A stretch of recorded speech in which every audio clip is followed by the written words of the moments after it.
Now, today we're honored to have as our commencement speaker Dr. Johnetta Betsch Cole, former president of Spelman College and Bennett College, and for decades a leader in the cause of racial and gender equality. In recognition of her extraordinary achievements, the university is today conferring upon her the honorary degree of Doctor of Humane Letters. The honorary degree citation will be read by Regent Patrick Shanahan. Would Dr. Cole and Mr. Shanahan please come to the lectern?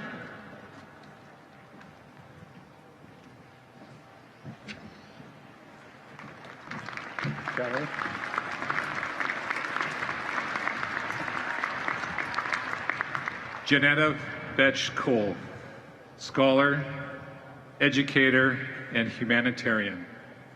For over a half-century, you have taken up the cause of racial and gender equality for countless young women and men, and led them to a future they might otherwise never have known, one filled with promise and purpose. The hateful messages of the racially segregated South, where you grew up, only strengthened your resolve to rise above. After completing your undergraduate studies at Oberlin College, you earned master's and PhD degrees in anthropology from Northwestern University. A series of historic achievements followed. You were a pioneer in the establishment of Black Studies programs in the United States, and you were the first African-American woman to serve as president of Spelman College, a historically Black college for women.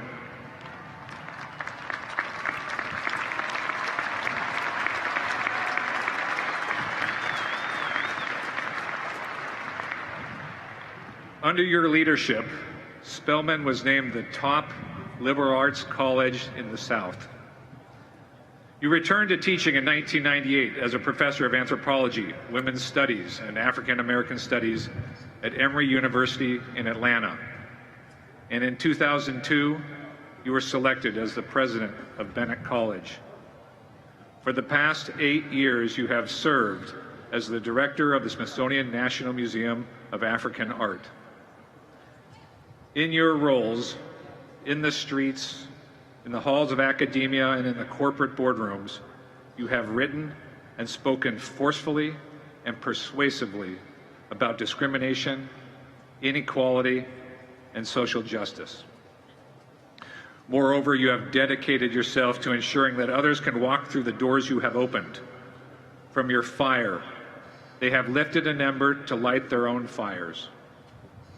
Your warmth and courage will carry them and those who follow them far into the future.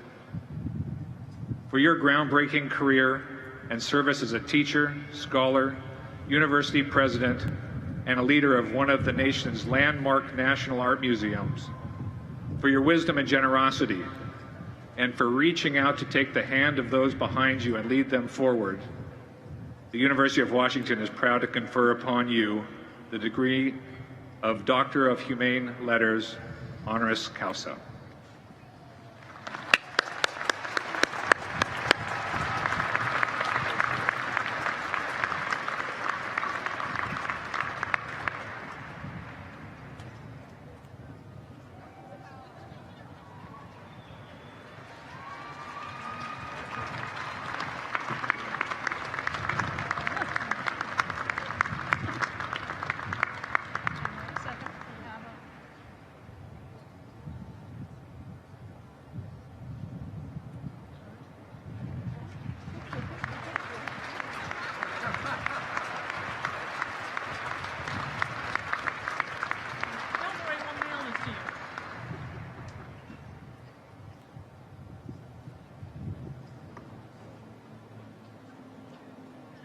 Afternoon.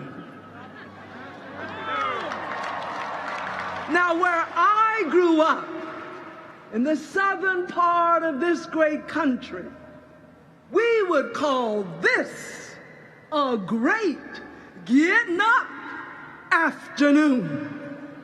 And that is because we are here to celebrate.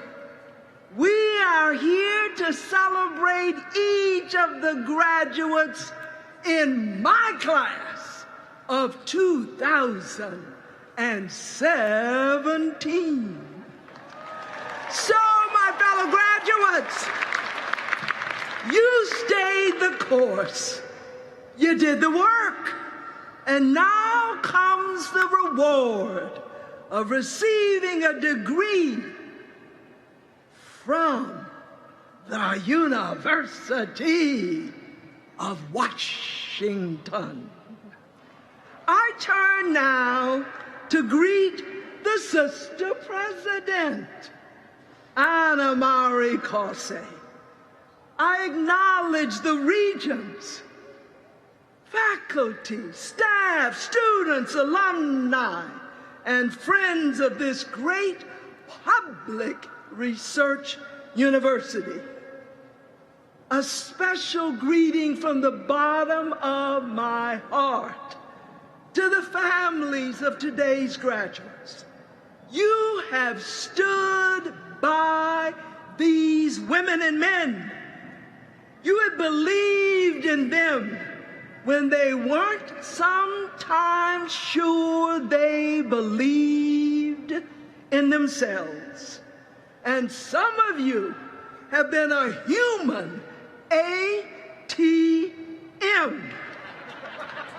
for your daughter, your son, your grandchild, your niece, nephew, spouse, or partner, or other kin. So, dear graduates, it won't be long now before you leave. But before you go, here is what I ask of you. Only 3 things.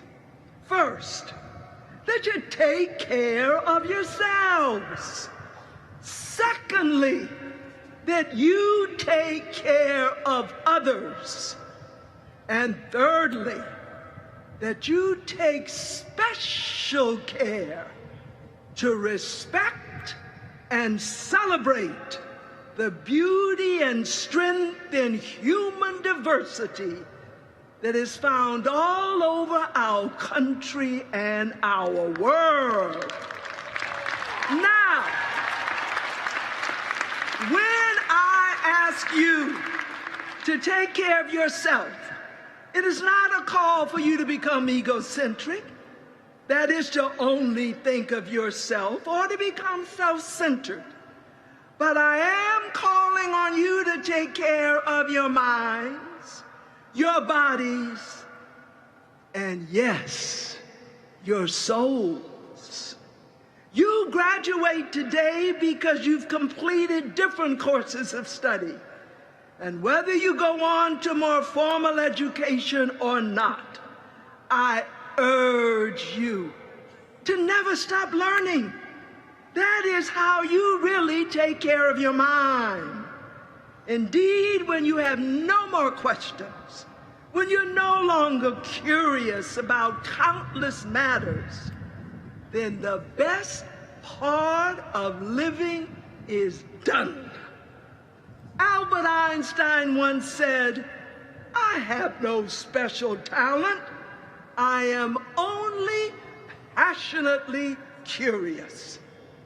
You, dear classmates, are living at a time when advances in medical science, combined with your own careful attention to healthy living, can lead to a very long life.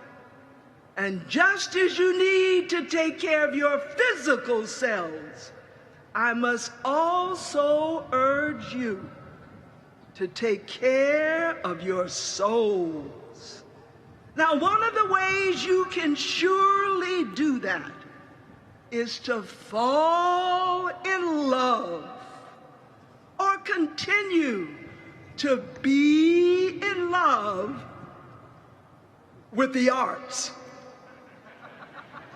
Music, dance, theater, the visual arts can help us to understand others and ourselves. Now, I know you can live without the arts. but you will not live well without them. Secondly, dear graduates, I urge you to not only take care of yourselves, you must take care of others. Now, where I grew up, these are the words that captured that responsibility. Listen, doing for others is just the rent you gotta pay for your room on earth. Elie Wiesel, who survived the Holocaust to become a global human rights activist, he said this: "Our lives do not belong to us alone. Our lives belong to those who need us the most." And one of my sheroes, remember now, for every hero in the world, there is at least one shero. One of my sheroes, the African-American educator, Dr. Mary McLeod Bethune, said each of us should go on and climb, go to the top. But, she said, you must lift others as you climb. Whatever is your chosen profession, please find the time to be of service to others. It may be serving as a big brother or big sister to that youngster who desperately needs you. Or you may volunteer in a soup kitchen or provide pro bono legal services or bring comfort to women who are in a shelter to escape from domestic violence. Our country and our world are calling on you, my classmates, to respond positively to these words of Dr. Martin Luther King. Life's most persistent and urgent question is, what are you doing for others? And finally, dear graduates, I ask this of you. Please continue to prepare yourselves to live in our highly diverse country and world. Now, I am aware that in 2015, the sister president of this great university launched a race and equity initiative with a challenge that University of Washington students, faculty, staff take personal responsibility for addressing their own biases and improving this university's culture. This means that you have a head start on graduates in many other institutions who've not been engaged and challenged with such an initiative. Now, as you surely know, we are living in a particular period in our country and our world, where there is simultaneously more awareness of how diverse we human beings are, and there is a resurgence of hateful rhetoric and violent actions against this diversity. Here then are words that call on you and that call on me, words that call on every single one of us in the world to acknowledge, respect, and celebrate human diversity. There's a Chinese proverb that says, women hold up half of the sky.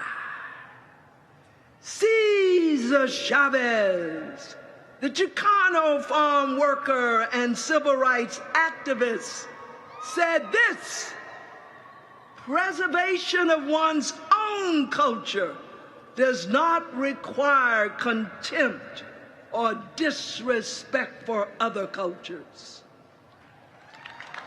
There is a Plains American Indian proverb that says, "Give me knowledge so that I may have kindness for all." Helen Keller, the social activist who was deaf and blind, said this: the highest result of education is tolerance. Hear these words of Audre Lorde, the acclaimed African American lesbian poet. She said, "It is not our differences that divide us.